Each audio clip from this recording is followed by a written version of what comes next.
look at the stars, top 10% performers versus people who are just mediocre, just at the average. There's a way to do a systematic analysis of the capabilities or competencies that the stars have that you don't find at the average. David McClellan was one of the developers of this. Really, my work in emotional intelligence looks at that, because it turns out, particularly for leadership, most of the competencies that distinguish outstanding leaders have nothing to do with IQ, with academic intelligence. They're in this other domain. Whether people are getting more competitive or not, more viciously competitive, I think people have always been viciously competitive. However, people who are the most effective tend to be competitive in a different way. They compete with themselves.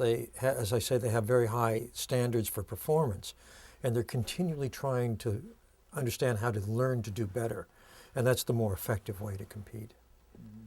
Improve your own performance, not run against the other guy necessarily. Here's the problem with Malcolm's book.